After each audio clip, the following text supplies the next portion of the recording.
Bienvenue chez Détective Eternos, où les secrets persistent dans les coins tranquilles. Ce soir, nous suivons Miss Marple dans un mystère connu sous le nom de l'énigme du signet creux. Un indice caché dans un vieux livre. Une bibliothèque lourde de silence. Quelle vérité attend d'être découverte? D'où dans le monde écoutez-vous? Maintenant, versez-vous quelque chose de chaud. Fermez les rideaux et laissez le mystère commencer. Les rosiers de Greenways étaient en pleine floraison cet après-midi de juillet, leur parfum porté par une légère brise qui bruissait à travers les haies. Madame Penelope Faraday était très fière de son jardin, et la fête estivale annuelle témoignait autant de son statut social que de ses dahlias et de ses roses.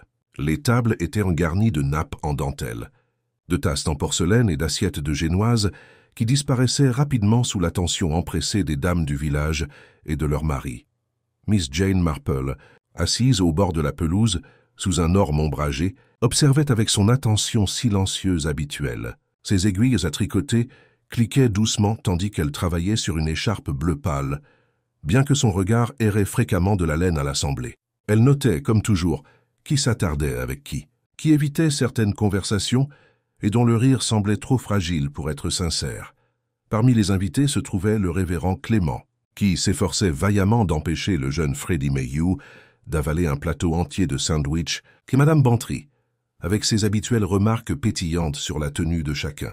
Dans un autre coin se tenait Martin Latimer, le nouveau maître d'école réservé, visiblement mal à l'aise sous le bavardage incessant de Madame Price Ridley. Près de la table à thé, on pouvait apercevoir Madame Faraday elle-même, débordante d'énergie, consciente d'être l'hôte de l'événement le plus important de la saison. C'était le genre de réunion où rien d'extraordinaire n'était censé se produire. Le soleil brillait, le thé coulait à flot et les ragots allèrent bon train. Et pourtant, sous les bavardages, de légères tensions bourdonnaient, comme si des fils invisibles tendus d'un villageois à l'autre étaient trop tendus. Miss Marple, avec son regard doux et son air calme, les remarqua tous. Le trouble survint juste au moment où le vicaire leva son verre pour un petit toast. Un cri perça l'air, aigu, surpris, totalement déplacé au milieu du brouhaha des conversations polies. Les invités se retournèrent, haletants. Là, près du cadran solaire ornemental, gisait la silhouette d'Harold Sims, le libraire local, le visage blême, ses lunettes scintillant au soleil lorsqu'elles lui glissaient du nez. Dans sa main, il serrait un objet curieux, un marque-page en cuir inhabituellement épais, au bord fendu, comme s'il avait été creusé pour dissimuler quelque chose. L'œil de Miss Marple, plus perçant que la plupart, capta le détail avant que la foule ne se rapproche. Pendant un long moment, le jardin sembla figé. Les rires, le chant des oiseaux, le bruissement des feuilles, tout se tut. Puis vint l'inévitable ruée des voix, le brouhaha des questions et la vague d'inquiétude qui se répandit dans Greenways comme un incendie sur l'herbe sèche. Miss Marple, pliant silencieusement son tricot, se leva de son siège. Elle ne parla pas et ne se fraya pas un chemin à travers la foule. Au lieu de cela, elle resta immobile, le regard fixé non pas sur l'homme tombé, mais sur les visages de ceux qui l'entouraient. La nature humaine, songea-elle, se révèle toujours plus clairement dans les moments de choc. Déjà, elle voyait la culpabilité, la peur et la surprise se dessiner sur des expressions, chacune fugace mais révélatrice. Et ainsi, lors de ce qui aurait dû être un après-midi de roses et de rires, une histoire plus sombre a commencé à prendre racine au cœur du village. Le jardin de Greenways, si festif quelques instants auparavant, semble maintenant retenir son souffle. Les villageois se rassemblent en groupes anxieux, leur voix s'élevant et retombant comme le murmure sourd des abeilles dérangées dans leurs ruches. Au centre de tout cela gisait Harold Sims, le libraire, immobile près du cadran solaire, avec ce marque-page en cuir particulier à la main. Madame Penelope Faraday, d'ordinaire un modèle de sang-froid, était devenue pâle et serrait ses perles d'une main, tandis que l'autre voletait, impuissante à ses côtés. « Oh mon Dieu, dans mon jardin, de tous les endroits !» s'exclama-t-elle, comme si la plus grande tragédie n'était pas l'homme déchu, mais le scandale qui assombrissait désormais ses roses. Le docteur Haydock, appelé par des cris pressants, s'agenouilla près de Sims, le visage sombre. Après un bref examen, il se releva, épousseta ses genoux et déclara de son ton ferme et pragmatique « Je crains qu'il ne soit tout à fait mort. Mort avant même d'avoir touché le sol, devrais-je dire. » Son regard balaya la foule. Qu'une enquête sera menée, bien sûr. Le révérend Clément murmura une prière, tandis que Madame Bantry en profitait pour murmurer à son mari. « Voyez-vous, Arthur, j'ai toujours dit que quelque chose clochait chez cet homme. Un libraire qui n'a jamais semblé particulièrement intéressé par les livres. Qu'en pensez-vous? Le colonel Bantry grogna. N'importe quoi, Dolly. C'était un type discret, certes, mais assez inoffensif. Je ne vois pas pourquoi on souhaiterait sa mort. On tue rarement sans raison, remarqua doucement Miss Marple, son tricot toujours soigneusement rangé dans son sac. Elle s'était rapprochée, mais ne s'était pas enfoncée dans le cercle. Il est étonnant de voir les motivations qui se cachent sous les apparences les plus ordinaires. Ces paroles restèrent largement lettres mortes, noyées dans le brouhaha des spéculations. Madame Price Ridley, plus que jamais désireuse de revendiquer son autorité, déclara avec certitude que cela devait être son cœur. Pour un homme de cet âge, courbé sous la chaleur, ce n'est pas surprenant. Croyez-moi, nous entendrons tous que c'était une cause naturelle. Des causes naturelles, renifla Madame Bantry, serrant un objet aussi étrange dans sa main. Vous ne me convaincrez jamais que c'était une simple coïncidence. Le marque-page passe soigneusement de main en main, son poids et son épaisseur étrange, suscitant plus de questions que de réponses. Monsieur Latimer, le nouveau maître d'école, l'examina brièvement avant de le passer, les sourcils froncés. On dirait qu'il pourrait cacher quelque chose à l'intérieur. Creux peut-être, ingénieux, vraiment. Mais à quoi cela servait-il? Je n'en ai aucune idée. Il aurait pu servir à la contrebande, suggéra Freddie Mayhew, avec un enthousiasme juvénile pour la conspiration.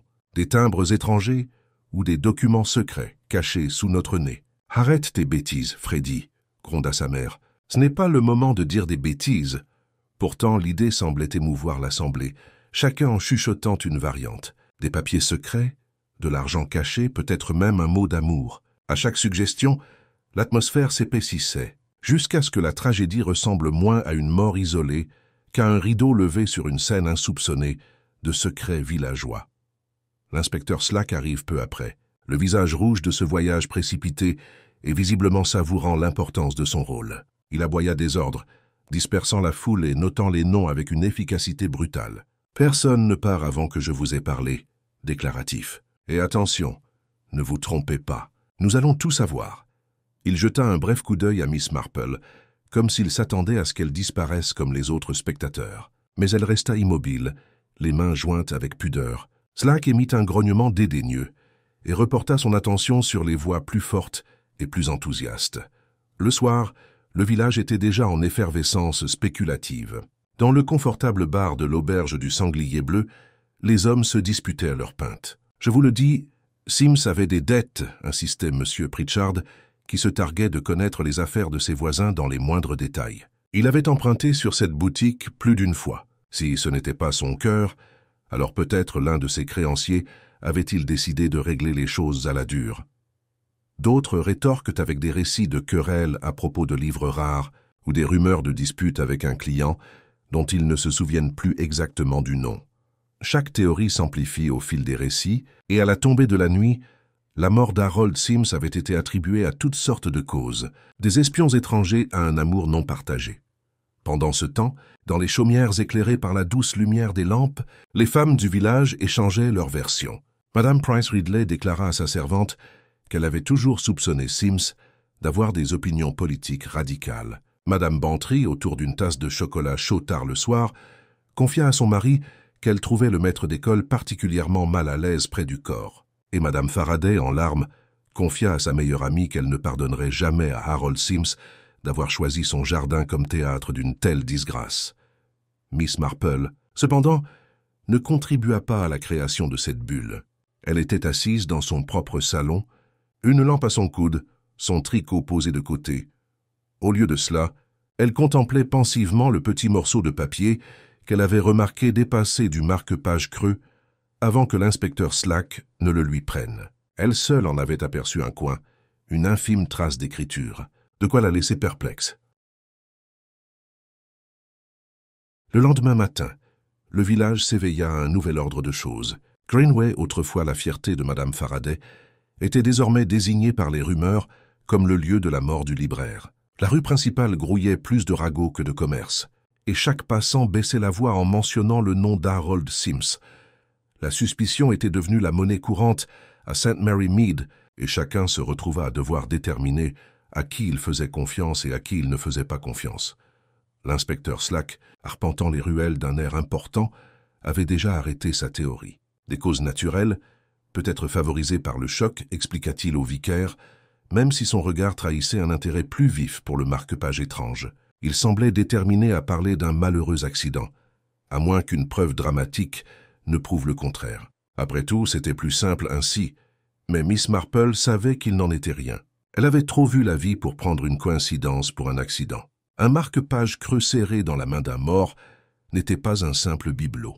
C'était un panneau indicateur, même faible, pointant vers une vérité cachée. Et bien qu'elle ne laissât rien paraître de ses pensées, elle était tranquillement résolue. La nature humaine, se rappela-t-elle, est la même partout.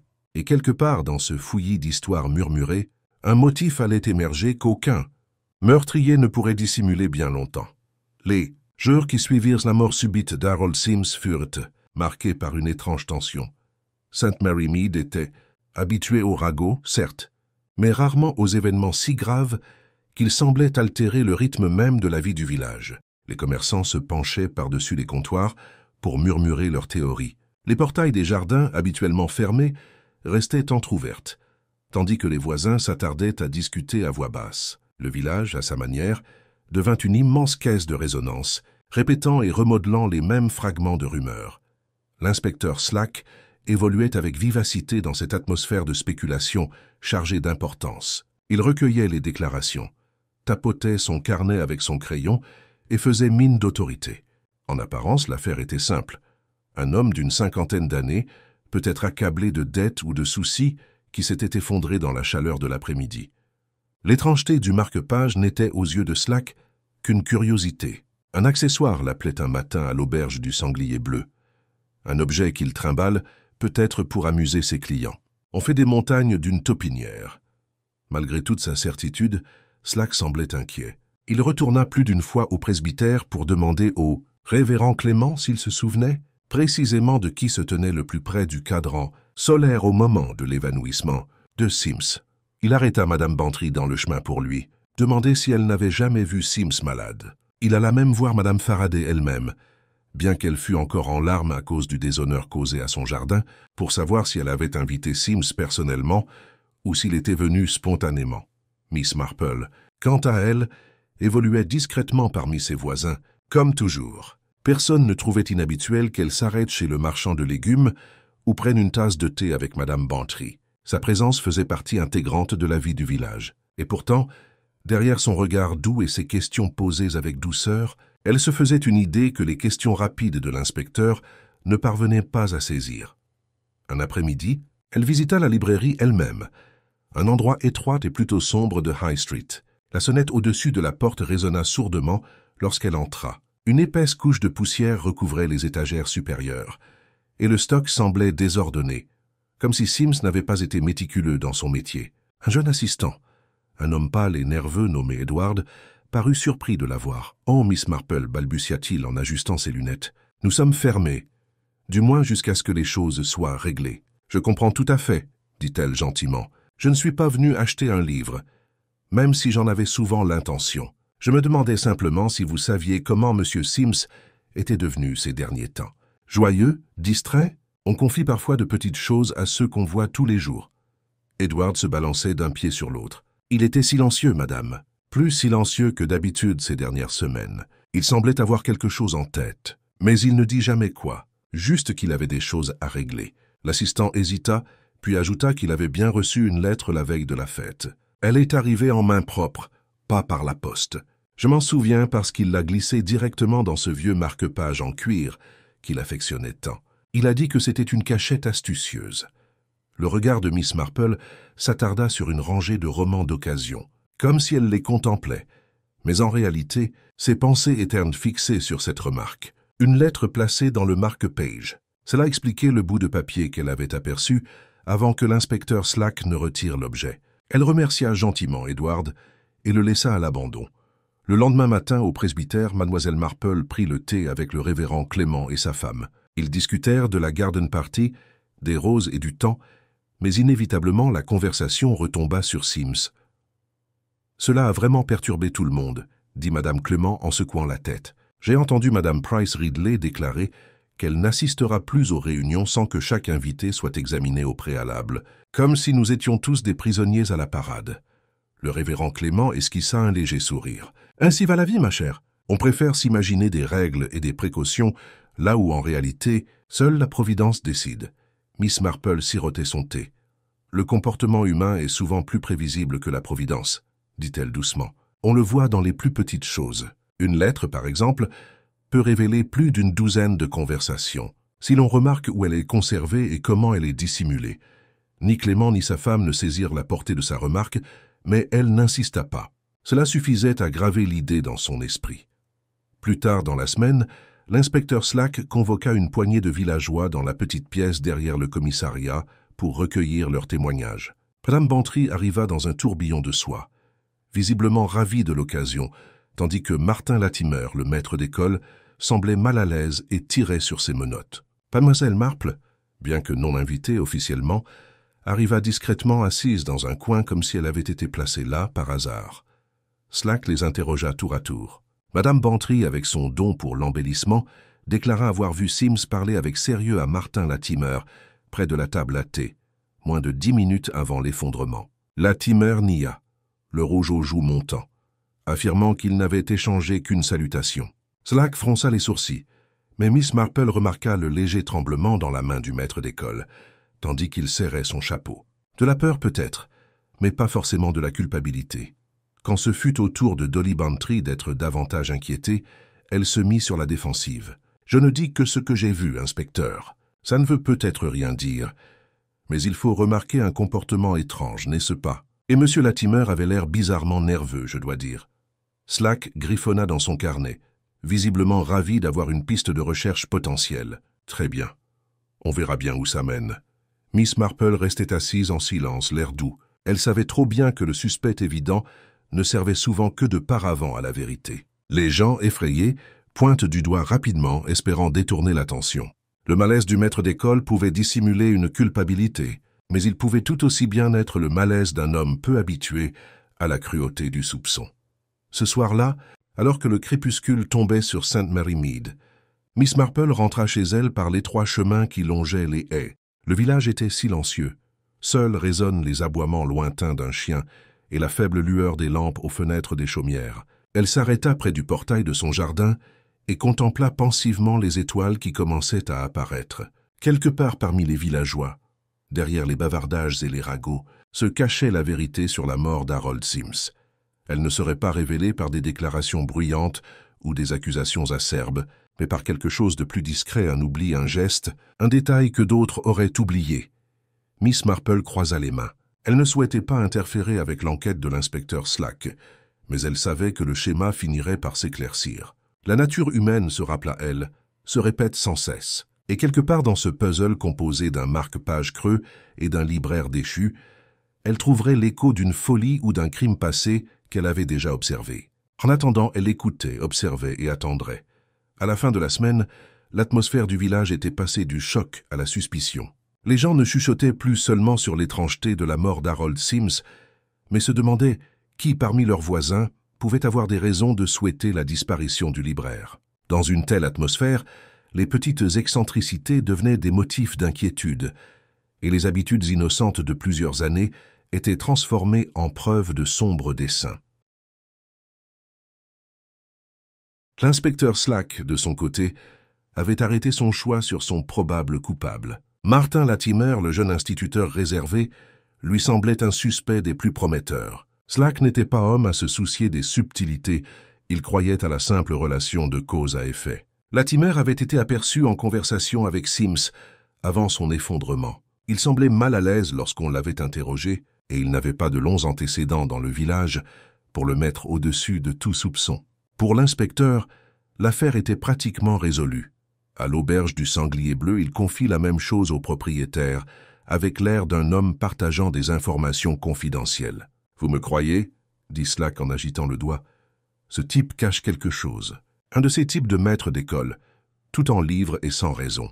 Il se croyait probablement plus intelligent qu'il ne l'est. Eh bien, il découvrira que je peux être assez intelligent quand je le déciderai. » Le propriétaire acquiesça vivement, répétant chaque mot à Madame Price Ridley, qui le répéta à sa femme de chambre, laquelle, à son tour, rapporta l'histoire de l'autre côté de la grande rue. Au matin, il était généralement admis que le maître d'école était suspect. Les mères le regardaient avec méfiance à son passage, et le garçon épicier refusait de s'attarder pour livrer ses colis.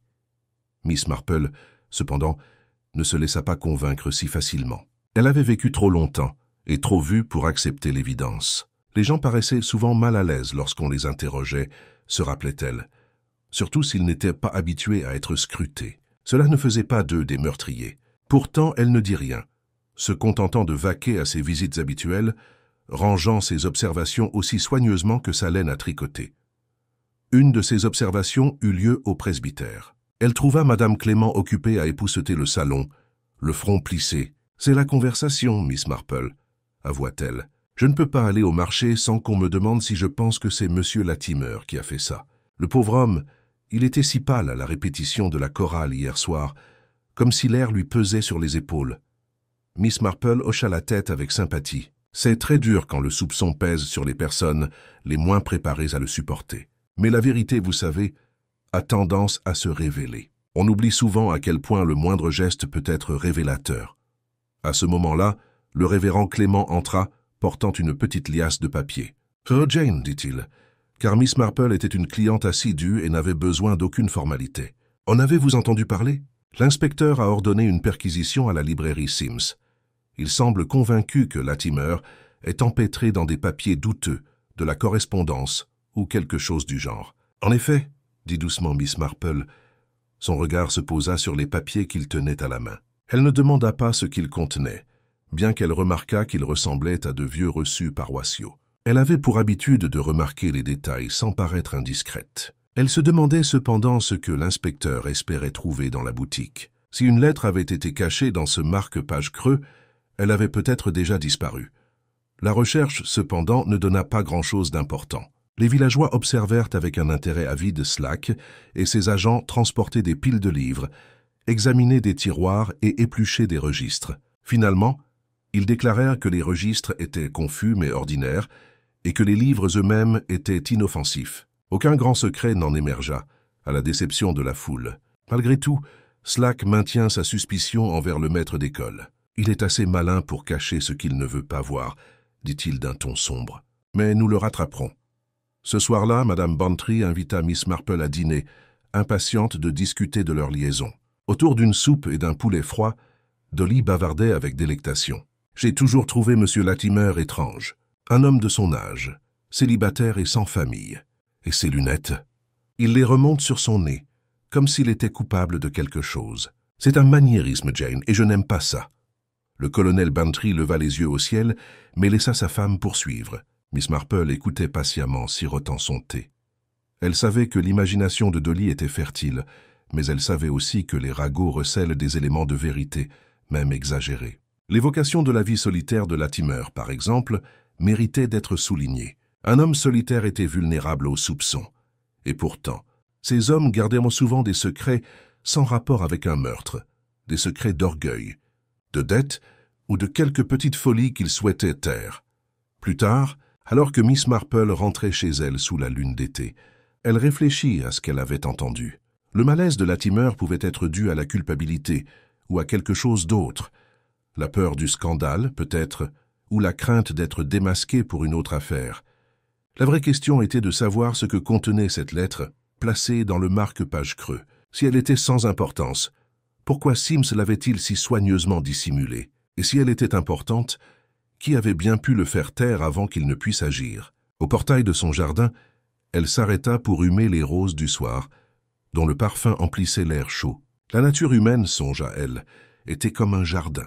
Chaque plante avait sa propre croissance, son propre caractère. Certaines s'entrelacent innocemment, d'autres étranglent ce qui pousse à côté d'elles. Il fallait observer attentivement pour distinguer les unes des autres. Le lendemain matin, les conversations recommencèrent. Madame Price Ridley affirma à qui voulait l'entendre que Latimer avait été aperçu arpentant la rue devant la boutique de Sims le matin même de la fête. Le pasteur confirma avoir remarqué Latimer portant une liasse de papier à plusieurs reprises, sans pouvoir préciser s'il s'agissait de devoirs scolaires ou d'autre chose.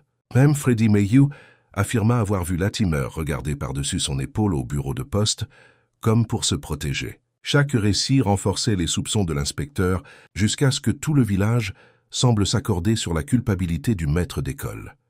Miss Marple, cependant, tricotait tranquillement près de sa fenêtre, l'esprit préoccupé par un tout autre détail. Edward, le jeune assistant, avait dit que la lettre avait été remise en main propre. Qui, se demandait-elle, l'avait portée? L'identité de cette personne comptait peut-être bien plus que tout ce que le maître d'école avait fait ou non.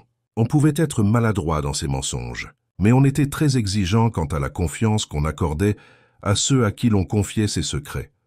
Ainsi, tandis que l'inspecteur Slack s'apprêtait à exercer une pression plus forte sur Martin Latimer, Miss Marple résolut d'écouter encore plus attentivement. La vérité, elle en était certaine, ne se trouverait pas dans les déclarations bruyantes de l'inspecteur, ni dans les ragots du village, mais dans les notes plus calmes du comportement humain. Et ces notes, pour qui saura les entendre, composaient avec le temps toute la mélodie du crime. Les soupçons qui pesaient sur Martin Latimer ne semblaient pas faiblir. Ils s'accentuent même de jour en jour. L'inspecteur Slack, désormais convaincu de la culpabilité du maître d'école, ne dissimulait pas sa détermination. « Nous l'aurons bientôt coincé », dit-il au colonel Bantry un après-midi devant le bureau de poste, assez fort pour que la moitié du village l'entende. « Croyez-moi, un homme pareil ne peut pas garder ses secrets éternellement. » Les villageois, déjà enclins au commérage, s'emparèrent de chaque détail de comportement comme d'une preuve. Si Latimer marchait vite, c'était par crainte d'être interrogé. S'il s'attardait au cimetière, c'était pour ruminer son crime. S'il restait discret, c'était une preuve de culpabilité. Et s'il paraissait sociable, c'était un acte de ruse. Dans un tel climat, il était presque impossible pour le pauvre homme de paraître innocent, quoi qu'il fasse. Miss Marple, cependant, restait prudente. Elle avait vu trop de jugements hâtifs en son temps. Elle se souvint d'un cas ancien où une jeune femme de chambre avait été soupçonnée de vol simplement parce qu'elle avait rougi lorsqu'on l'avait interrogée. En réalité, la jeune fille n'avait été coupable que d'avoir dissimulé une lettre d'amour. Miss Marple savait que la nature humaine se dissimulait souvent sous la nervosité ou l'orgueil, et il appartenait à un observateur avisé de distinguer la véritable culpabilité de la peur ordinaire. C'est, au cours d'une de ses promenades tranquilles, dans le village que Miss Marple remarqua quelque chose que d'autres avaient négligé. Passant devant la librairie, désormais fermée et lugubre depuis la mort de Sims, elle s'arrêta. La vitrine était inchangée, exposant toujours une pile de récits d'aventures et quelques volumes poussiéreux de sermons. Pourtant, ce ne furent pas les livres qui attirèrent son attention, mais la petite serrure en laiton de la porte. Elle portait des rayures récentes, légères mais visibles à la lumière du matin, comme si quelqu'un avait essayé de l'ouvrir sans la clé. Miss Marple se pencha et observa les marques avec intérêt. Ce n'étaient pas des rayures négligentes, dues à des années d'utilisation. Non, elles étaient récentes, nettes, irrégulières, comme faites à la hâte. Quelqu'un avait tenté de forcer la serrure. Une pensée la frappa aussitôt. Était-ce avant ou après la mort de Sims? Si c'était après, peut-être que quelqu'un avait désespérément cherché à récupérer quelque chose laissé à l'intérieur. Si c'était avant, alors Sims lui-même avait peut-être dérangé un intrus et en avait payé le prix. Elle ne fit aucune remarque aux villageois qui passèrent par là et qui n'auraient accueilli la découverte qu'avec joie. Au lieu de cela, elle conserva précieusement son observation. Comme toujours, comme une nouvelle maille dans son motif. Cet après-midi-là, elle rendit visite au jeune Edward, l'assistant, qui séjournait chez une tante dans un cottage près du parc. Il paraissait pâle et incertain, encore bouleversé par la mort soudaine de son employeur. Miss Marple apporta un petit panier de scones, ce qui adoucit sa réserve. Autour du thé, elle posa des questions douces. « M. Sims avait parfois l'air effrayé, demanda-t-elle, comme s'il s'attendait à des ennuis. Edward hésite. « Pas vraiment effrayé, madame, mais il était vigilant. Il avait commencé à verrouiller la caisse plus soigneusement, et il dit une fois, eh bien, il a dit qu'il avait quelque chose en sa possession que d'autres pourraient convoiter. Il rit en disant cela, mais je trouve qu'il avait l'air mal à l'aise. A-t-il déjà mentionné des noms? Non, jamais. Juste qu'il devait être prudent. Edward baissa la voix, et il me prévint de ne parler à personne de la lettre, celle qu'il avait cachée dans le marque-page. Il disait qu'elle était importante, et qu'elle pourrait changer les choses. C'était la veille de la garden party. Miss Marple hocha la tête, ses pensées s'accélérant. La lettre n'était donc pas une simple bagatelle. Sims lui-même avait craint sa portée. Cela signifiait que quelqu'un d'autre l'avait peut-être aussi craint, au point de le faire taire. En rentrant chez elle, Miss Marple repensa aux rayures sur la serrure et aux paroles de l'assistante. Si Sims gardait quelque chose d'important, la lettre en était certainement la clé. Mais qui l'avait écrite? Et pourquoi l'avait-on remise en main propre? La réponse à cette question, pensait-elle, en dirait plus que tous les ragots du monde. Le lendemain, elle assiste à une petite réunion au presbytère d'Aix-le-Mans, où la conversation revient inévitablement sur l'affaire. Madame Price Ridley fut particulièrement loquace, affirmant que le maître d'école avait été vu en train de brûler des papiers dans sa cheminée tard dans la nuit. « Ma femme de chambre me l'a dit », déclara-t-elle triomphalement, « et les femmes de chambre n'ont pas pour habitude d'imaginer des choses. » Les yeux de Miss Marple pétillèrent légèrement, mais elle ne dit rien. Elle savait pertinemment que les servantes avaient tendance à imaginer des choses, surtout lorsqu'elles étaient encouragées par des maîtresses avides de scandale. Pourtant, elle rangea l'histoire. Parfois, même un récit fantaisiste cachait une part de vérité.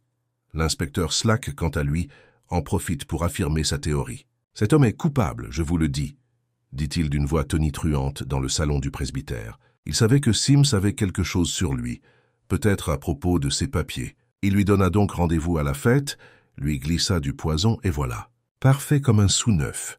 Miss Marple s'autorisa une petite toux. « Du poison, inspecteur. C'est ce que vous croyez ?» Slack la regarda avec irritation. « Eh bien, quoi d'autre ?»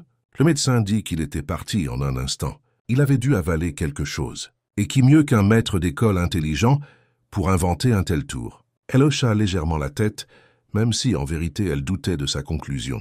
La mort instantanée par empoisonnement était plus rare qu'on ne l'imaginait. Pourtant, elle ne la contredit pas. Il valait souvent mieux laisser des hommes comme l'inspecteur Slack s'affirmer par eux-mêmes. Leur assurance, elle le savait, les aveuglait souvent aux détails qui comptaient vraiment. Ce soir-là, dans sa chaumière bien rangée, Miss Marple était assise près du feu, tricotant. Ses aiguilles cliquettaient doucement, tandis qu'elle repensait aux révélations de la journée. Les grattements sur la porte de la librairie, la lettre cachée, les remarques embarrassées du jeune Edward, tout indiquait une lutte pour un secret, une cause qui valait la peine de tuer. Et tandis que le village racontait les ragots du maître d'école et que l'inspecteur rêvait de poison, Miss Marple pensa à ce détail oublié, quelqu'un avait tenté d'entrer dans la boutique sans la clé. Elle repensa à une autre affaire, des années auparavant, où un avocat malhonnête avait tenté de forcer une serrure pour récupérer des documents compromettants. Ce souvenir guidait désormais son raisonnement. Les gens, se rappela-t-elle, changent rarement d'attitude. Ceux qui convoitent ce qui ne leur appartient pas le feront toujours de la même manière. Et comme auparavant, la vérité se révélerait non pas par de grands gestes, mais par de petites maladresses, une égratignure sur une serrure, un coin de lettre, un lapsus. Les roses de son jardin frémissaient faiblement dans la brise nocturne, tandis que Miss Marple posait son tricot. Un motif commençait à se dessiner, faible mais précis. Il lui faudrait observer encore plus attentivement, écouter encore plus patiemment. Mais le crime n'était plus enveloppé d'une obscurité totale. Une faible lueur scintillait aux abords, et Jane Marple, avec son regard perçant et son doux sourire, était résolue à le suivre où qu'il mène. L'atmosphère de St. Mary Mead semblait plus pesante les jours qui suivirent la découverte par Miss Marple des rayures sur la serrure de la librairie. Bien qu'elle eût gardé cette observation pour elle, elle recevait des courants sous-jacents partout où elle allait. Ce n'était pas seulement la tragédie de la mort d'Harold Sims qui pesait sur le village, mais la lente révélation des secrets, ces petites vérités intimes que la plupart des gens s'évertuent tant à dissimuler. L'inspecteur Slack continuait de concentrer son attention sur Martin Latimer, le maître d'école, et les villageois, avides de certitude, le suivirent largement. Pourtant, sous la surface, d'autres histoires commencèrent à surgir, murmurées dans les cuisines et les salons, car dans chaque village, il y avait des ressentiments longtemps enfouis et des tragédies soigneusement aplanies, n'attendant que le moindre trouble pour ressurgir. Un matin, Miss Marple, assise à sa fenêtre avec son tricot, remarqua Dolly Bantry qui remontait la ruelle. Son visage était rouge, son chapeau légèrement de travers, ce qui signifiait qu'elle apportait des nouvelles. Lorsqu'on la fit entrer et qu'on lui offrit du thé, elle était impatiente de parler. « Ma chère Jane, vous ne le croirez jamais. Madame Price Ridley est complètement folle. Il semble qu'elle ait appris de sa femme de chambre qu'Harold Sims n'était pas aussi respectable qu'il le paraissait. Apparemment, il avait l'habitude de prêter de petites sommes d'argent, certes, mais avec intérêt. Imaginez, un libraire de village qui s'adonnait à l'usurpation d'argent. Miss Marple haussa les sourcils. Cela lui donnerait de l'influence, j'imagine. Les gens qui ont des dettes sont souvent mal à l'aise avec leurs créanciers. Exactement. Et cela explique sans doute pourquoi certaines personnes étaient aperçues dans sa boutique à des heures indues. J'ose dire que la moitié du village avait des raisons de souhaiter sa disparition. Oh Jane, ça fait froid dans le dos de penser que des visages ordinaires peuvent cacher des actes des plus choquants. Miss Marple sert le thé avec son calme habituel. La nature humaine est très semblable partout, Dolly. Un homme qui prête de l'argent se fait souvent des ennemis. Ce n'est pas surprenant. La question est de savoir si cette inimitié est devenue suffisamment forte pour entraîner sa mort. Le colonel Bantry, qui les avait rejoints, s'éclaircit la gorge. Slack n'en veut rien entendre. Il insiste sur le fait que le maître d'école est son homme. Mais j'ai vu bien des cas dans ma vie. Et je dois dire que lorsqu'un homme est endetté, vous seriez surpris de la rapidité avec laquelle le ressentiment tourne mal. Plus tard dans l'après-midi, Miss Marple se rend chez le marchand de légumes, où elle entendit Madame Price Ridley en personne s'exprimer devant un petit auditoire. On peut bien dire que Sims était respectable, mais je sais le contraire. Je tiens de sources sûres que Madame Faraday elle-même lui a emprunté une somme l'année dernière pour financer ses épouvantables travaux de jardinage. Des roses, en effet. Pas étonnant qu'elle soit si bouleversée. C'est une chose de voir un homme mourir dans son jardin. C'en est une autre d'avoir une dette envers lui. Les auditeurs furent saisis d'un soupir de joie à cette révélation, et bien que nul ne puisse affirmer avec certitude sa véracité, la rumeur se répandit le soir venu comme du lierre grimpant à un mur. À la tombée de la nuit, le nom de Madame Faraday était murmuré dans les coins, ses larmes à la garden party étant interprétées comme de la culpabilité plutôt que du chagrin. Au même moment, une autre rumeur s'éleva. Le jeune Freddie Mayhew, se vantant de son intelligence, affirma avoir un jour vu Sims en possession d'une liasse de timbres étrangers, très prisée des collectionneurs. Une petite fortune. Déclaration à ses amis de l'auberge. Il affirma qu'il ne s'en séparerait jamais, mais je suppose que quelqu'un avait peut-être tenté de forcer l'émission. Cette histoire se répandit rapidement, donnant aux villageois un motif supplémentaire de reprocher à leurs voisins. Miss Marple, écoutant tranquillement tout en dînant avec les Clément, laissait les rumeurs circuler. Elle savait par expérience que les ragots brodaient souvent la vérité, mais l'inventaient rarement entièrement. Quelque part parmi les histoires de dettes et de timbres se cachait un fond de vérité. C'était sa tâche de le découvrir. Le lendemain, elle croisa Martin Latimer en personne devant le bureau de poste. Il paraissait las, les épaules voûtées et le visage pâle. Les soupçons qui pesaient sur lui commençaient visiblement à peser sur elle. Miss Marple le salua aimablement. « Bonjour, monsieur Latimer. J'espère que vous supportez tous ces désagréments. » Il esquissa un sourire amer. « Du mieux que je peux, Miss Marple. C'est curieux, n'est-ce pas? Vivre dans un endroit où chaque hochement de tête, chaque geste est interprété comme de la culpabilité. Je crains que mes nerfs ne soient pas à la hauteur. Il ne faut pas prendre cela trop à cœur, dit-elle doucement. Les villages prospèrent grâce à la spéculation, mais spéculation n'est pas synonyme de vérité. Il la regarda avec gratitude. Tu es l'une des rares à l'avoir dit. La plupart me regardent comme si j'avais du sang sur les mains. Je te jure que je ne me suis jamais disputé avec Sims. Notre conversation à la fête était la plus banale des conversations, à propos d'une cotisation scolaire. Rien de plus.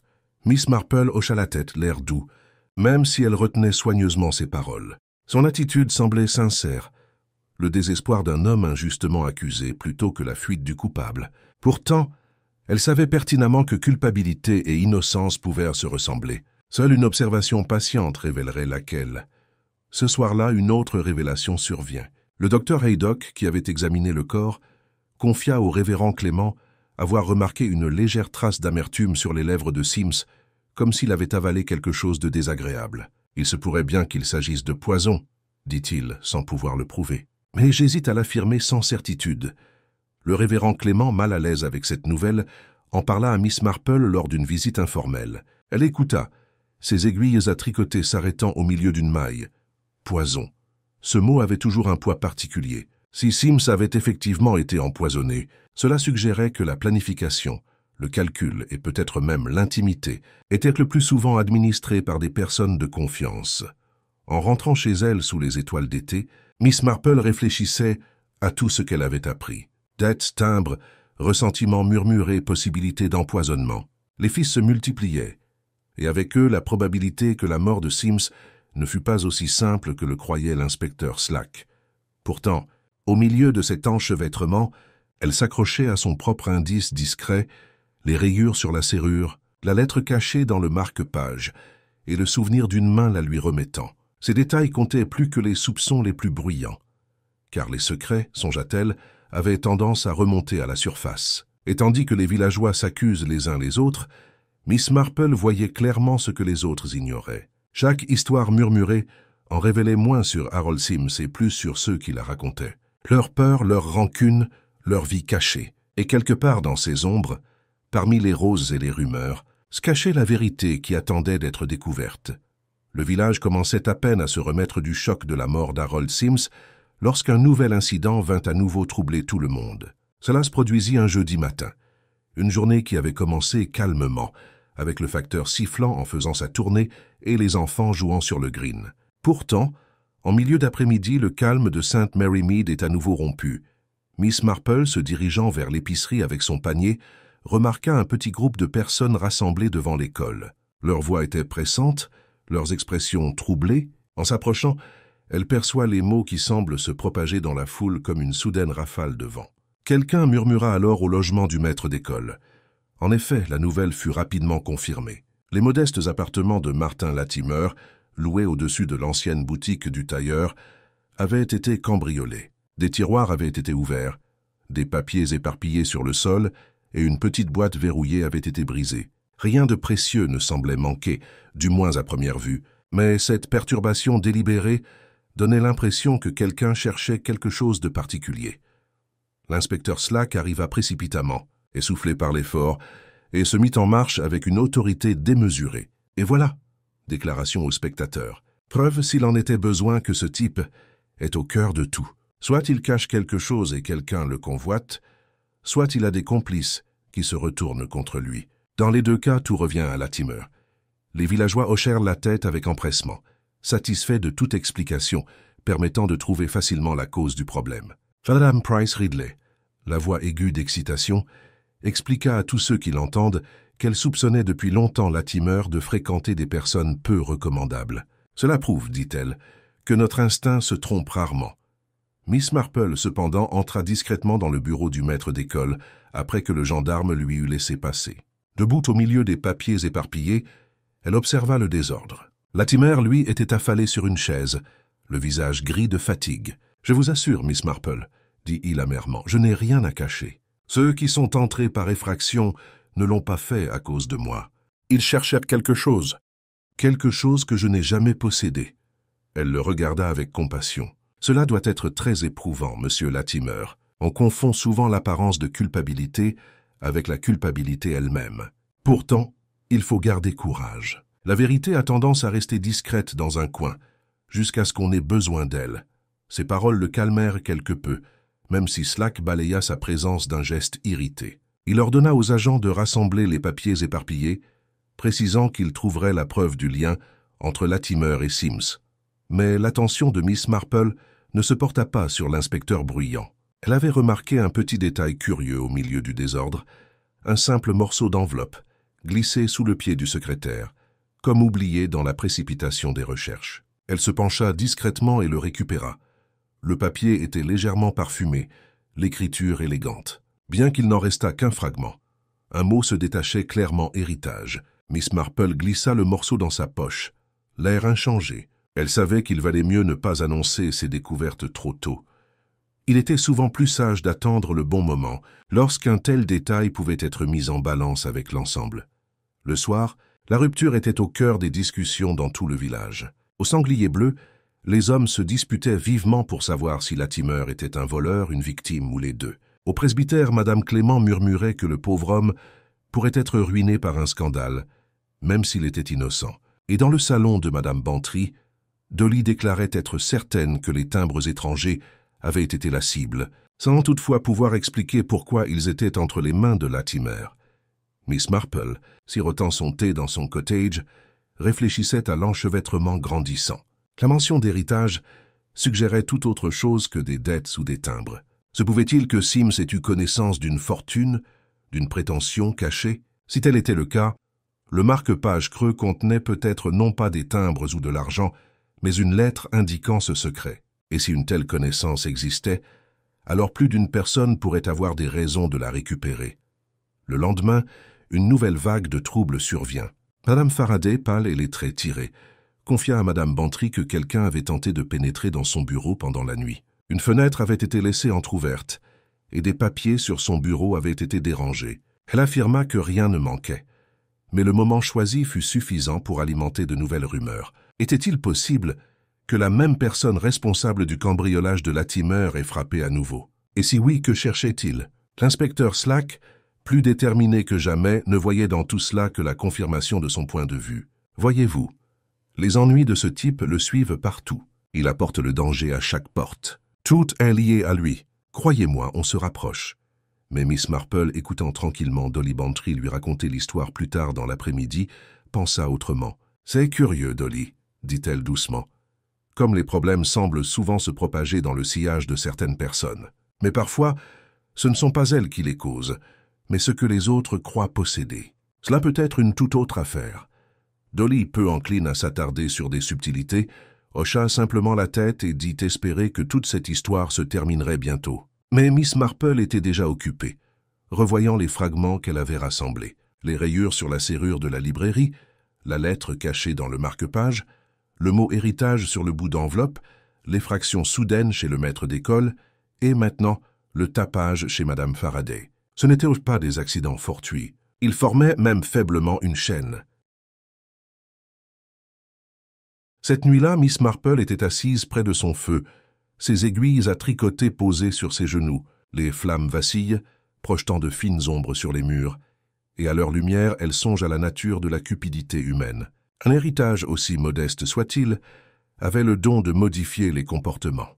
Des frères se disputaient, des amis devenaient ennemis, et des hommes et des femmes respectables se laissaient aller à la tromperie. Elle l'avait vu trop souvent pour en douter. Au cœur de ce mystère se trouvait non seulement la mort d'Harold Sims, mais aussi la promesse ou la crainte d'un héritage. Et tant que cette vérité ne serait pas pleinement révélée, le village ne serait pas à l'abri de nouveaux chocs.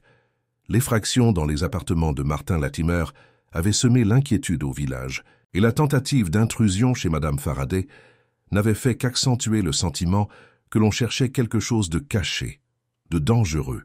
L'inspecteur Slack, qui insistait haut et fort sur le fait que tous les chemins menaient à l'instituteur, s'impatientait devant l'absence de preuves tangibles. Les villageois chuchotaient dans les coins, craignant presque de tirer leurs rideaux la nuit, et pendant tout ce temps, Miss Marple avançait silencieusement, écoutant, observant, et commençant enfin à agir. Elle commença par Madame Faraday. De passage à Greenway sous prétexte d'admirer ses roses, Mademoiselle Marple la trouva pâle et distraite. Au salon, autour d'une tasse de thé, Madame Faraday avoua être à bout de nerfs. Voir un homme mourir dans mon jardin, puis voir mes propres papiers dérangés, c'est presque insupportable, Miss Marple. Je n'arrive pas à imaginer ce que ces intrus espéraient trouver. Miss Marple remuait délicatement son thé. Peut-être quelque chose de précieux, ma chère. Ou peut-être seulement quelque chose qu'il croyait précieux. Une lettre, par exemple, peut parfois avoir plus de poids que des bijoux. Harold Sims vous a-t-il déjà confié la correspondance? Madame Faraday se raidit légèrement avant de répondre. Il ne m'avait rien donné de tel. Il n'était qu'un simple commerçant, après tout. Pourtant, ses mains tremblaient en ajustant la cuillère en argent à son côté, et Miss Marple, toujours observatrice, remarqua le geste. La peur d'être exposée, songea-elle, se trahissait souvent dans les plus infimes mouvements.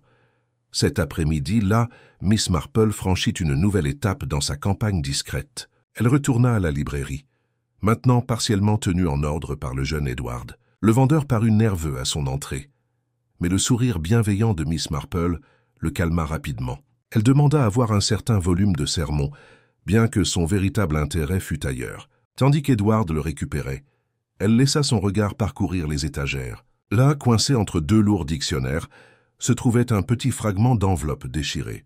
Elle demanda nonchalamment « Ma vue n'est plus ce qu'elle était, Edward. Pourriez-vous me passer ce petit bout de papier ?» Il s'exécuta sans poser de questions. Le morceau portait la même écriture élégante que celui qu'elle avait trouvé chez Latimer. Le mot héritage réapparut, bien que incomplet, la ligne coupée en plein milieu d'une phrase. Miss Marple le range soigneusement. 2 pièces du même puzzle lui étaient parvenues, chacune faisant allusion à une fortune cachée ou à une revendication. Elle remercia Edward, acheta le livre de sermons par courtoisie et partit sans que le garçon s'en aperçoive. Sa troisième épreuve discrète prit la forme d'une conversation. Ce soir-là, elle invita Dolly Bantry à prendre le thé, sachant que la langue de son amie était rarement retenue. Entre 2 tasses de Darjeeling et des tranches de gâteau aux graines, Miss Marple aborda le sujet. « Il est curieux, Dolly, de voir combien de fois les gens se disputent à propos d'héritage. J'ai connu un cas où une famille tout à fait respectable en est venue aux mains pour une théière en argent. On peut se demander, n'est-ce pas, si Harold Sims aurait pu avoir connaissance d'un quelconque legs. Une telle connaissance pourrait faire de lui une cible. » Dolly, les yeux écarquillés, posa sa tasse. « Ma chère Jane, quelle idée extraordinaire. Cela expliquerait les timbres, les dettes et la plupart des ragots qui circulent. Mais qui serait mêlé à une telle affaire ?» Miss Marple ne répondit pas directement. Elle vit plutôt le rouge monter aux joues de son amie, tandis que l'imagination débordante de Dolly s'emparait de cette idée. Au matin, elle savait que l'idée d'héritage se répandait dans le village comme une traînée de poudre, et ses propos pourraient s'accompagner de lapsus, d'aveux précipités. Miss Marple y comptait bien. Le lendemain lui donne raison. À la poste, elle entendit Madame Price Ridley déclarer avec une grande autorité que Sims était impliqué dans des transactions confidentielles au sujet d'un domaine dans le Nord. « Je tiens cela de source irréfutable », qu'insista-t-elle, même si, pressée, sa source se révéla n'être que le fruit des suppositions du cousin de sa femme de chambre. Pourtant, tandis que Miss Marple écoutait, elle vit Martin Latimer entrer dans la pièce. Au mot héritage, sa main se crispa sur son chapeau et une lueur d'anxiété traversa son visage. Pas de culpabilité peut-être, mais certainement de reconnaissance. Plus tard, Miss Marple prit rendez-vous avec le docteur Haydock, soi-disant pour discuter de ses rhumatismes. Au cours de leur conversation, elle demanda d'un ton léger: « Docteur, est-il possible qu'un homme meure aussi vite après avoir ingéré du poison dans son thé ?» Le médecin fronça les sourcils. « Possible, certes, mais peu courant. Il faudrait que ce soit quelque chose de très amer, à action très rapide. Pourquoi cette question ?»« Oh, curiosité futile, » répondit-elle avec un léger sourire. « On entend tant de spéculations. Mais l'amertume, dites-vous, serait difficile à dissimuler ?»« Dans le thé, peut-être pas, » concéda Haydock. « Le lait et le sucre peuvent masquer bien des choses. Mais à moins que la victime ne soit distraite, elle pourrait le remarquer. » Miss Marple hocha la tête pensivement. Distraite.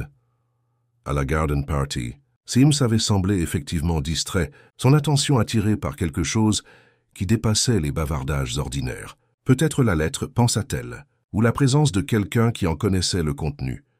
Son dernier test de la semaine fut le plus simple, mais le plus révélateur. Elle visita le cimetière sous prétexte d'entretenir une tombe, sachant que c'était un endroit où les villageois passaient souvent inaperçus. Elle y croisa Latimer, Madame Faraday et même le jeune Edward à différents moments, chacun s'arrêtant dans ses pensées. À chacun, elle fait la même remarque discrète, apparemment désinvolte. Curieux, n'est-ce pas, combien un simple marque-page peut causer de problèmes, et tout cela pour ce qu'il contenait. Madame Faraday rougit profondément et murmura qu'elle souhaitait ne plus jamais entendre parler de cet objet. Latimer se raidit, hocha brièvement la tête et s'éloigna précipitamment. Edward, cependant, parut surpris, les lèvres entr'ouvertes comme pour parler, avant de se reprendre et de murmurer qu'il devait partir. 3 réactions, chacune distincte, chacune digne d'être notée. Miss Marple les enregistra dans sa mémoire, comme on conserve des fils de laine pour un futur tissage. Ce soir-là, seule dans son salon, elle posa son tricot et réfléchit à la journée. Le temps de l'observation passive était révolu. Elle avait tâté le terrain, et déjà les remous révélaient plus que des mots. La peur de Madame Faraday, le malaise de Latimer, la peur d'Edward presque glissant, révélaient des vérités cachées. Et derrière tout cela se profilait la question de l'héritage, d'une fortune ou d'une revendication suffisamment forte pour pousser hommes et femmes au désespoir. Le marque-page creux, les cambriolages, les dettes et les timbres murmurés étaient autant d'éléments d'un tableau plus vaste. Miss Marple savait qu'elle devrait bientôt les rassembler. Mais d'abord, elle devait pousser un peu plus loin pour voir quel masque craquerait sous la pression. La nature humaine, se rappelait-elle, se trahit toujours lorsqu'on la pousse au bon moment. Et elle, avec son regard calme et sa douceur, était prête à donner un tel coup de pouce. Le sujet de l'héritage se répandit à St. Mary Mead comme du lierre sur un vieux mur, envahissant chaque recoin et chaque conversation. À la fin de la semaine, il n'y avait guère de villageois qui n'aient répété ce mot d'un air entendu. L'inspecteur Slack le releva, le considérant comme un bavardage futile, Mais Miss Marple, tricotant tranquillement près de son feu, en savait plus. Les ragots étaient peut-être empreints de fantaisie, mais quelque part dans leur fils se cachait une part de vérité. Elle avait tiré dessus, et maintenant elle commençait à voir où cela menait. Le samedi matin, elle fait sa promenade habituelle jusqu'à High Street. L'air était vif, et les cloches du clocher sonnaient faiblement au loin. En passant devant la poste, elle entendit Madame Price Ridley déclarer que Sims avait un jour fait allusion à un cousin susceptible de bénéficier du testament d'un parent éloigné. Et naturellement, il avait les papiers. Les hommes comme ça raffolent des secrets. Elle le dit avec l'assurance de quelqu'un qui souhaite être considéré comme détenant un savoir exclusif. Miss Marple s'autorisa un léger sourire. Si Sims avait effectivement été le gardien d'un tel papier, le marque-page creux était précisément le genre de cachette qu'il aurait choisi. Ses pas la conduisirent à Greenways, où Madame Faraday supervisait les jardiniers qui taillaient les haies avec un zèle inhabituel. Mademoiselle Marple s'arrêta pour admirer les rosiers, mais Madame Faraday semblait mal à l'aise, le visage pâle malgré la chaleur estivale. « J'aimerais qu'on arrête de parler d'Harold Sims à mon sujet », s'exclama-t-elle soudain. « C'est déjà assez affreux qu'il soit mort dans mon jardin. Insinuer que j'avais une dette envers lui ou que j'ai une quelconque implication dans ses affaires est scandaleux. »« Ma chère, » dit doucement Miss Marple, « les gens disent toutes sortes de choses en période d'incertitude, mais ne vous laissez pas trop troubler, à moins, bien sûr, que l'affaire des dettes ne soit vraie. Dans ce cas, il faut s'attendre à ce qu'on en parle. » Madame Faraday se retourna brusquement, les lèvres pincées, et l'espace d'un instant, il sembla qu'elle allait en dire davantage. Au lieu de cela, elle s'excusa et se retira dans la maison. Miss Marple la regarda s'éloigner, remarquant le tremblement de sa démarche. Ce n'était pas la démarche d'une femme simplement irritée par les ragots, mais celle d'une femme accablée par la peur. Cet après-midi-là, Miss Marple reçoit une visite inattendue. Le jeune Edward, le vendeur de la librairie, frappa timidement à sa porte. Il paraissait nerveux, les mains tordant sa casquette, debout sur le seuil. « J'ai pensé que vous pourriez peut-être me conseiller, Miss Marple, » dit-il avec hésitation. « Voyez-vous, l'inspecteur Slack a encore posé des questions, et j'ai peur d'en avoir trop dit. »« Entrez, mon cher, » dit gentiment Miss Marple, en l'accompagnant vers une chaise. « Maintenant, dites-moi ce qui vous tracasse. » Edward prit une grande inspiration.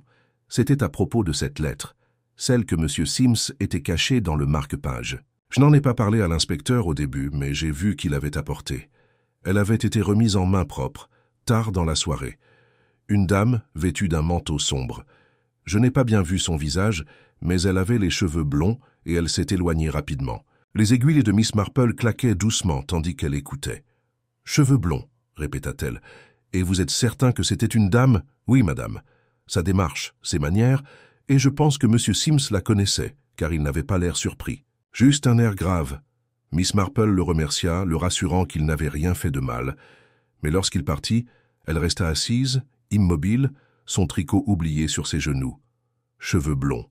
À St. Mary Mead, il n'y avait pas tant de femmes blondes. Une en particulier lui vint à l'esprit, sans toutefois l'exprimer à voix haute. Elle la conserva discrètement, une pièce de plus dans le puzzle grandissant. Le lendemain, un nouveau rebondissement se produisit. L'inspecteur Slack convoqua Martin Latimer au poste et l'interrogea longuement, certain qu'il craquerait sous la pression. Mais Latimer en sort pâle, indigné, continuant de clamer son innocence. « Ils ne seront satisfaits que lorsque je serai ruiné », déclara plus tard le révérend Clément. « Pourtant, je ne sais rien de cet héritage, ni des papiers que Sims aurait pu conserver. » Miss Marple, apprenant cela par la femme du vicaire, réfléchit attentivement. Elle était convaincue que Latimer disait la vérité, même si son attitude restait mal à l'aise. Ce n'était pas le malaise de la culpabilité, mais celui d'un homme accablé par la suspicion. Pourtant, Slack ne lâchait rien. « C'est le maillon faible, » déclara-t-il. « Nous insisterons jusqu'à ce qu'il craque. » Mais Miss Marple n'en était pas si sûre. Un homme véritablement coupable, pensa-t-elle, aurait peut-être mieux joué son rôle. Non, Latimer n'était pas la clé. La clé résidait dans la lettre, l'héritage qu'elle laissait entrevoir, et la personne suffisamment désespérée pour le récupérer. Ce soir-là, elle rend visite à Dolly Bantry. Les deux vieilles amies étaient assises ensemble dans le salon, Dolly toujours aussi impatiente de partager les dernières rumeurs. « C'est Madame Faraday, croyez-moi », murmura Dolly d'un ton conspirateur. Je ne serais pas surprise qu'elles aient écrit cette lettre elles-mêmes. Elle a l'air d'une femme qui porte un fardeau. Et les roses Faraday, ô Jane, ne trouvez-vous pas poétique qu'un crime puisse fleurir parmi elles? Miss Marple sourit faiblement. Peut-être, Dolly. Mais il faut être prudent avec la poésie. Elle induit souvent les gens en erreur. Elle posa sa tasse de thé. Dites-moi, Madame Faraday a-t-elle toujours été aussi généreuse en divertissement? Ou cette garden party est-elle une indulgence récente? Dolly réfléchit un instant. Eh bien, maintenant que tu le dis, ce n'est que récemment qu'elle se montre aussi ostentatoire. Les Faraday n'ont jamais été riches, en tout cas pas dans une famille. Mais Pénélope dépensait plutôt sans compter. J'ai supposé que c'était la faute de son mari. Peut-être, dit Miss Marple à voix basse, bien que ses pensées fussent plus profondes. De nouvelles dépenses, des dettes évaluées à voix basse, une lettre d'héritage, tout cela formait un fil conducteur, et la pâleur de Pénélope Faraday, son irritabilité soudaine, n'était-elle pas le signe d'une spectatrice innocente? Pourtant, les preuves restaient insaisissables.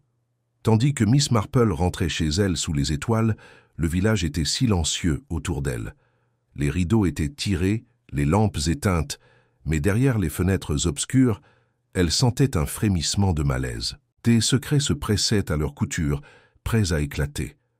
L'inspecteur pouvait bien hurler et les villageois bavarder, mais c'était dans les silences, dans les gestes subtils, que la vérité se révélait. Elle arriva à son chalet, alluma sa lampe et sortit les 2 morceaux d'enveloppe qu'elle avait cachés. Ensemble, ils formaient l'essentiel d'une phrase. Concernant l'héritage, les mots commençaient, bien que le reste manquât. Si elle parvenait à reconstituer l'ensemble, elle était certaine que le sens serait clair. Mais en attendant, elle devait se fier à l'observation et à cette simple vérité dont elle avait toujours eu la conviction que la nature humaine, lorsqu'on la pousse, se trahit. Ainsi, ses aiguilles à tricoter à la main, Miss Marple se prépara à poursuivre son travail discret. Les filets se resserrent, mais personne ne le savait encore. La vie secrète du meurtrier se révélait au grand jour, maille après maille, et bientôt le motif serait évident pour tous. Le village de St. Mary Mead vivait dans un silence agité.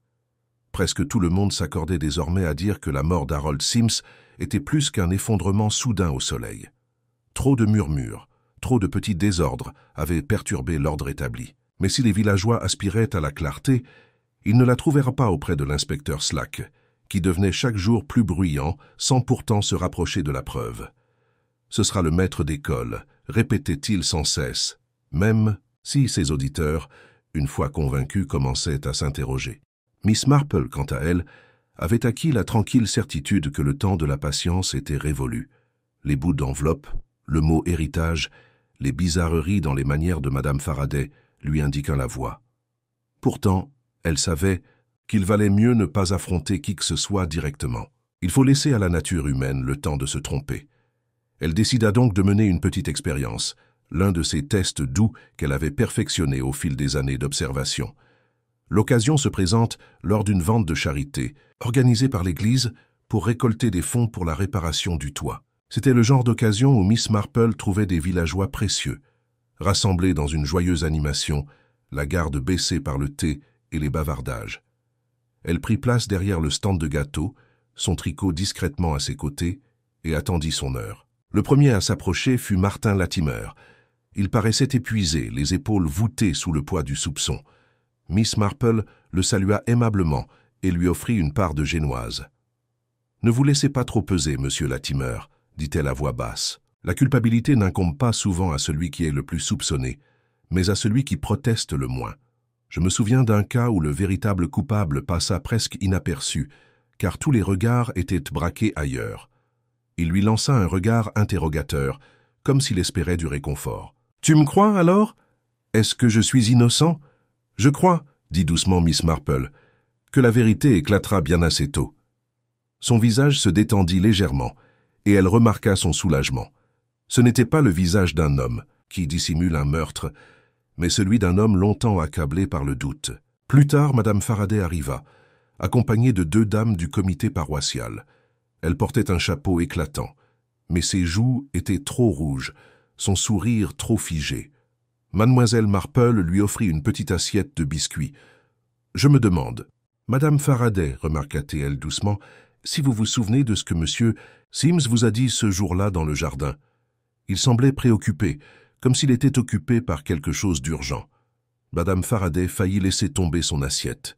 « Je ne lui ai presque pas parlé, » dit-elle précipitamment. « Pourquoi, devrais-je » Ce n'était qu'un invité, et un invité sans importance. Le démenti fut trop rapide, trop sec. Miss Marple hocha simplement la tête, comme satisfaite, mais dans son esprit, elle cocha une autre case. Ce n'était pas ce que Madame Faraday disait, mais comment elle le disait qui comptait. Le troisième à marquer une pause fut le jeune Edward, qui rôdait d'un air incertain près de l'étal. Miss Marple lui fourra une part de gâteau aux graines dans la main. « Tu as été utile, Edward, et tu ne dois pas avoir peur. Ceux qui disent la vérité n'ont rien à craindre, même s'ils tremblent parfois. » Le visage du garçon s'empourpra. « Je n'ai jamais voulu faire de mal, » lâcha-t-il. « C'est juste que je n'aurais pas dû mentionner la dame aux cheveux blonds. J'ai promis à Monsieur Sims de ne rien dire. » Le regard de Miss Marple s'adoucit. « Les promesses sont difficiles, Edward, mais parfois, les tenir fait plus de mal que les rompre. Souviens-toi, la vérité n'est pas la déloyauté, c'est la justice. » Il hocha la tête d'un air malheureux et s'éloigna précipitamment, mais elle était satisfaite. Sa réaction confirma ce qu'elle soupçonnait déjà. Il en avait effectivement vu plus qu'il n'en avait dit. Et si la dame aux cheveux blonds avait remis la lettre, ce n'était pas le jeune Edward qui en portait la responsabilité, mais celui qui l'avait écrite. Ce soir-là, Miss Marple organisa une réunion discrète au presbytère, invitant un petit groupe composé de l'inspecteur Slack, de Dolly Bantry et du révérend Clément, de Madame Faraday, de Martin Latimer et d'Edward. L'événement se présente comme un goûter informel, pourtant soigneusement préparé. Une telle réunion offrait une scène où la nature humaine, pressée par la proximité, se révélait souvent, autour du thé et du pain et du pain et du pain et beurre. La conversation se tourna comme inévitablement vers Sims. L'inspecteur Slack fit son constat habituel sur la culpabilité de Latimer, auquel le maître d'école répondit avec une dignité lasse. Dolly parla de Rose. Edward s'agita sur sa chaise, et Madame Faraday afficha un sourire trop éclatant, les mains jointes sur ses genoux. Lors d'une pause dans la conversation, Miss Marple prend la parole sur un ton très doux. Il est curieux, n'est-ce pas, qu'une si petite chose puisse revêtir une telle importance. Un marque-page, par exemple, est creusé pour y cacher une lettre. Une telle chose paraît presque anodine, et pourtant elle peut changer le cours de nombreuses vies. Le silence se fit dans la salle. Miss Marple continua, la voix aussi calme que si elle parlait de son tricot. « Je suis tombée sur un fragment de cette lettre. Elle parlait d'héritage. Je suis sûr que le reste sera bientôt révélé. Les héritages, vous savez, ont le don de réveiller des sentiments que l'on pourrait autrement taire. » Au mot « héritage », Edward jeta un regard craintif à Madame Faraday. L'expression de Latimer exprimait une confusion lasse. Slack parut agacé par l'absence d'aveu. Mais le sang-froid de Madame Faraday vacilla. Une rougeur lui monte au visage, et sa tasse de thé s'entrechoqua contre sa soucoupe. « Vraiment, Miss Marple, » dit-elle avec un rire forcé, « accordez trop d'importance à des broutilles.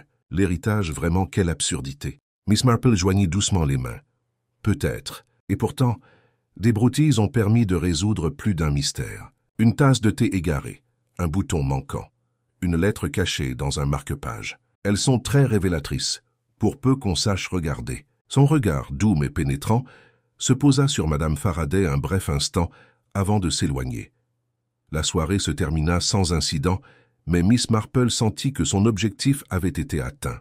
Les réactions lui avaient été très révélatrices. Latimer était soulagé par ces paroles, Edward effrayé mais pas menteur, Slack fanfaronnant comme toujours et Madame Faraday, les nerfs à vif. La nature humaine, sous pression, ne pouvait jamais garder son masque. Elle avait donné le coup de pouce, et déjà le masque glissait.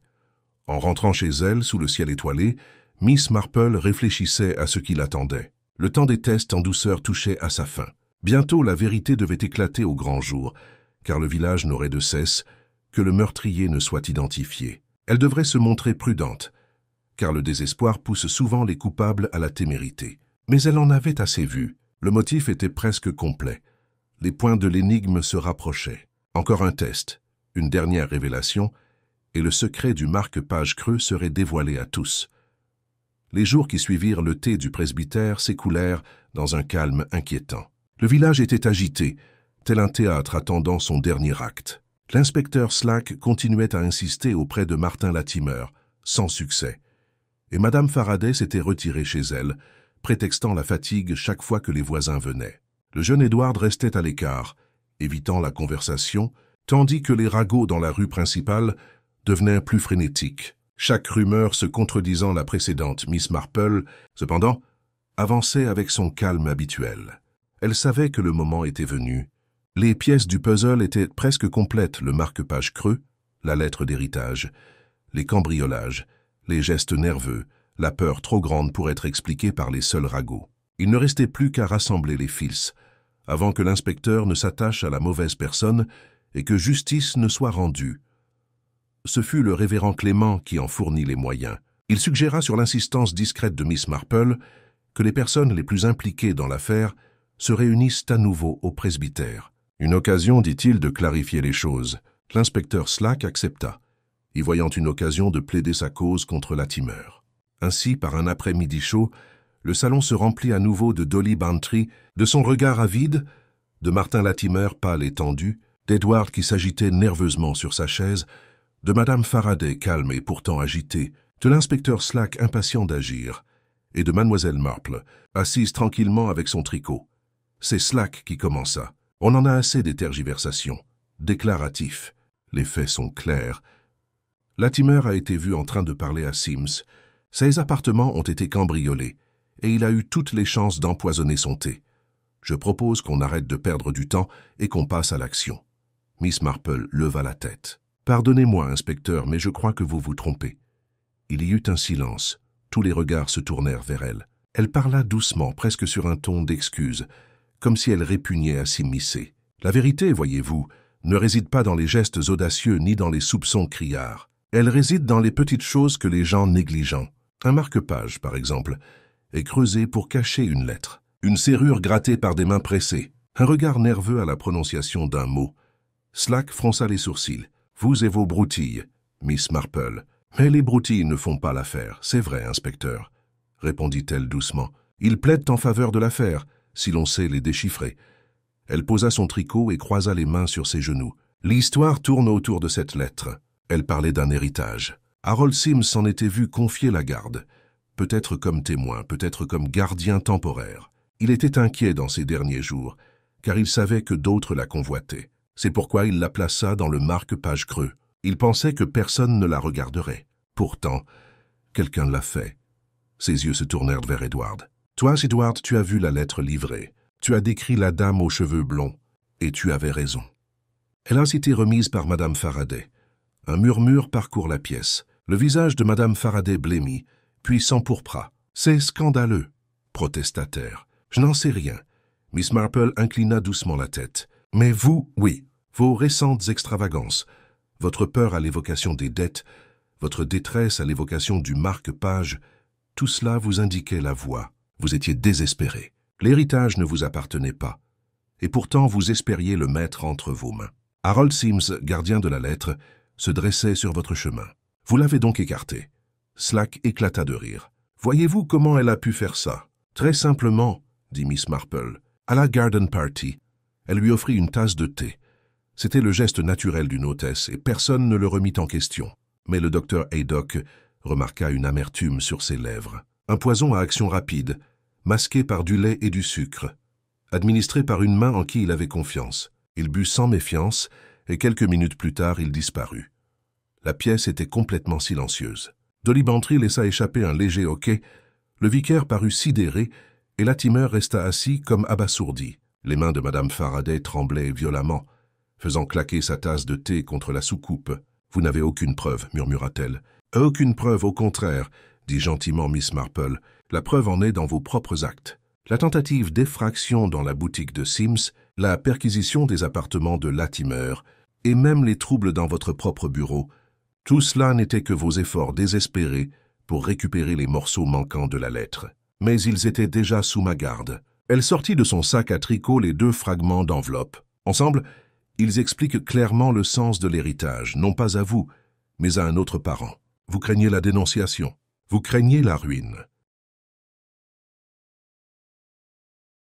Le sang-froid de Madame Faraday s'effondra. Elle se laissa retomber sur sa chaise, le visage enfoui dans ses mains. « Ce n'était pas censé arriver ainsi, » murmura-t-elle. « Je voulais seulement obtenir ce qui aurait dû m'appartenir. » Sims se moqua de moi, disant que la lettre prouvait le contraire. Il ne renoncerait pas. Je voulais seulement l'effrayer. Mais lorsqu'il devint sévère, je ne vis pas d'autre solution. L'inspecteur Slack, le visage rouge, s'agita, mal à l'aise. « Bon, dit-il d'un ton bourru, voilà qui est se régler. Pas le maître d'école, après tout. » Il jeta un coup d'œil à Latimer, blême mais soulagé. « Très bien, Madame Faraday, vous venez avec moi. » Mais le regard de Miss Marple était doux, presque triste. « C'est une tragédie, voyez-vous, pas un triomphe. L'avidité, la peur, le désespoir, ce sont des choses si courantes. Pourtant, elles détruisent des vies aussi sûrement que n'importe quelle arme. Le pauvre Harold Sims a perdu la vie, et Madame Faraday a perdu la paix à jamais. Il n'y a pas de vainqueur ici, seulement les tristes leçons de la nature humaine. » Le silence emplit la pièce. Dolly Bantry s'essuya les yeux. Edward s'agita misérablement et le révérend Clément baissa la tête en prière. Miss Marple reprit son tricot, ses aiguilles claquant doucement dans l'air lourd. Le modèle était maintenant terminé, chaque maille s'emboîtant parfaitement. La vérité avait été dite, et le village, si perturbé soit-il, allait commencer à guérir. Pour Jane Marple, la révélation n'apporta aucun triomphe, seulement la satisfaction tranquille de la clarté. Elle avait perçu la vérité, comme toujours, non pas dans les grands gestes, mais dans les détails. Et maintenant, le mystère du marque-page creux résolu, elle retourne à son tricot, l'esprit déjà tourné vers la prochaine petite énigme que la vie pourrait lui présenter. Dans les jours qui suivent la confession de Madame Faraday, Sainte Mary Mead vécut avec le calme inquiétant qui suivit une tempête. La vérité avait été dite à haute voix dans le salon du presbytère, et bien que l'affaire fût désormais réglée par la loi, les répercussions qu'elle laissa se firent sentir dans tout le village. Certains visages affichaient une sombre expression de désapprobation, d'autres s'adoucissaient de pitié, mais tous s'accordent à dire que la vie à Sainte Mary Mead ne serait plus jamais la même. La maison Faraday à Greenways, autrefois le fleuron des rassemblements estivaux, était fermée. Madame Faraday elle-même avait été emmenée sous escorte officielle, ses roses fleurissant sans soin dans le jardin qu'elle chérissait autrefois. Les villageois franchissent le portail en jetant des regards obliques, baissant la voix comme si les fleurs elles-mêmes pouvaient les entendre. Les ragots ne s'éteignaient pas, bien sûr, jamais à Sainte Mary Mead, mais ils portaient une note de tristesse. Même Madame Price Ridley, qui ne manquait jamais de porter un jugement, s'exprimait avec une pointe de compassion. C'est affreux, certes, mais il faut admettre qu'elle était poussée par le désespoir. Pourtant, il faudra du temps avant que quiconque se sente à l'aise devant ce cadran solaire. Martin Latimer, libéré de tout soupçon, reprend ses fonctions à l'école. Pourtant, l'ombre de l'accusation planait sur lui. Les mères hésitent un peu avant de lui confier leurs enfants, et il se déplaçait avec une lassitude silencieuse, comme s'il avait vieilli des années en l'espace de quelques semaines. Un matin, lorsque Miss Marple le rencontre devant l'église, il retire son chapeau avec une courtoisie solennelle. « Vous avez toute ma gratitude, Miss Marple, » dit-il doucement. « Sans vous, je crois que j'aurais été perdu. » Elle répondit avec son doux sourire. « Ce n'est pas la gratitude que je recherche, monsieur Latimer, seulement la vérité. Et j'espère qu'avec le temps, le village se souviendra de votre innocence aussi clairement qu'il s'est souvenu de ses soupçons. » Le jeune Edward, le vendeur de la librairie, s'en sortait mieux. Sims étant parti et Madame Faraday déshonorée, il devint l'héritier improbable de la direction de la librairie, du moins temporairement. D'abord timide, il prend ses responsabilités, et on murmure que la librairie pourrait prospérer plus que jamais sous la surveillance attentive de Sims. Miss Marple, passant devant la vitrine, remarqua avec approbation que la poussière était retombée, les étagères bien rangées et les volumes mieux présentés. Le garçon rougissait encore lorsqu'on lui parlait de l'affaire, mais son regard exprimait une détermination nouvelle. Parfois, songea-t-elle, les tragédies plantent les graines d'une croissance tranquille. L'inspecteur Slack, quant à lui, resta bourru. Bien que ses soupçons aient été erronés, il se garda bien de l'admettre ouvertement. Cette femme était futée, confia-t-il au colonel Bantry à l'auberge. Trop futée. Elle dissimulait suffisamment sa culpabilité pour tromper n'importe qui. Pourtant, la justice s'en chargera. Le colonel Bantry hocha la tête sans commentaire, mais Dolly répéta l'histoire plus tard avec son éclat habituel. Pauvre homme, son orgueil était bien ébranlé, Jane. Il ne faut pas lui en vouloir. C'est après tout un être d'habitude, et une fois qu'il a une idée en tête, elle lui colle à la peau. Miss Marple écoutait avec amusement, mais sans formuler de reproches. Elle n'en voulait pas à l'inspecteur Slack. Les hommes s'accrochent souvent à leur certitude, pensait-elle, même lorsque la vérité leur était évidente. Il n'était pas malveillant de fanfaronner, mais dans la nature de l'autorité et dans la nature humaine de défendre ses erreurs avec vigueur. Dans les chaumières et les ruelles, les conversations reprirent finalement leur cours normal. Les fêtes des moissons et bazars religieux remplacent les meurtres dans les conversations, et les enfants jouèrent à nouveau librement dans la verdure. Pourtant, sous la surface, un changement subtil subsistait. Les villageois s'étaient vus rappeler, d'une manière qu'ils ne pouvaient oublier, que sous les roses et les tables à thé se cachaient des secrets assez puissants pour détruire. Cela donne une certaine méfiance à leur sourire, une nouvelle prudence à leurs salutations. Un soir, tandis que les cloches de l'église sonnaient doucement au loin, Miss Marple était assise près de sa fenêtre, tricotant. La lumière estivale persistait longtemps sur le jardin, transformant les fleurs en silhouettes roses poudrées et or. Elle réfléchit à l'affaire, non pas avec triomphe, mais avec la mélancolie tranquille que de telles choses laissent toujours derrière elle. Harold Sims n'avait pas été un héros, seulement un homme avec ses petits secrets et ses fardeaux. Madame Faraday, elle non plus, n'avait pas été une méchante âme, mais une femme mue par la peur de la perte et l'attrait d'une richesse qui ne lui revenait pas de droit. La fragilité humaine, songea-elle, avait fait d'eux deux victimes. Ses pensées revinrent au vieux souvenir d'une jeune servante qui avait un jour volé une tarte aux pommes, non par faim, mais par envie d'une autre fille à qui on en avait offert une avant elle. Le châtiment avait été sévère, mais la cause était une faiblesse humaine si banale. De la même manière, le crime de Greenways n'était pas né d'une horreur monstrueuse, mais d'un défaut commun, le désir d'obtenir plus que sa part. La nature humaine, Miss Marple le savait, était infiniment prévisible dans sa variété de faiblesses. Dolly Bantry la rejoint ce soir-là, pleine d'énergie comme toujours. « Eh bien, Jane, tu dois admettre que tu as été formidable.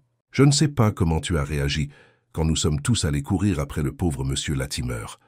Vraiment, tu es gâché par le tricot et les rosiers. » Miss Marple sourit. « Au contraire, Dolly, le tricot et les jardins de roses sont le meilleur entraînement. Les motifs se répètent à l'infini, dans les mailles, les fleurs et les personnages. Quand on en a vu assez, on sait à quoi s'attendre. » Dolly rit. « Je suppose que c'est vrai. J'espère néanmoins que nous n'aurons plus de suspense pendant un certain temps. Un village est bien plus propice au garde-party qu'au murder party. » Miss Marple n'était pas en désaccord. Elle préférait la paix dans son village, où les ragots se limitent aux concours de pâtisserie et aux affaires paroissiales. Pourtant, elle savait qu'il valait mieux ne pas espérer une telle paix éternelle. Partout où les êtres humains se rassemblent, les secrets fleurissent, les ressentiments s'enveniment, et tôt ou tard, la vérité exigerait des comptes. Et alors, elle restait là, silencieuse, observatrice, inaperçue, jusqu'au moment de parler. À la tombée de la nuit, Miss Marple plia son tricot, posa sa lampe près de la fenêtre et laissa le village sombrer dans l'obscurité. L'histoire du marque-page creux était terminée, ses leçons solidement ancrées dans sa mémoire. Demain apportera de nouvelles conversations, de nouvelles énigmes, de nouvelles observations sur la nature humaine. Et si une nouvelle tempête se levait, elle l'affronterait avec la même sérénité. Car Jane Marple, l'œil perçant parmi ses roses, savait que chaque jardin, aussi beau soit-il, recelait ses ombres. Et chaque ombre, avec le temps, révélait la vérité.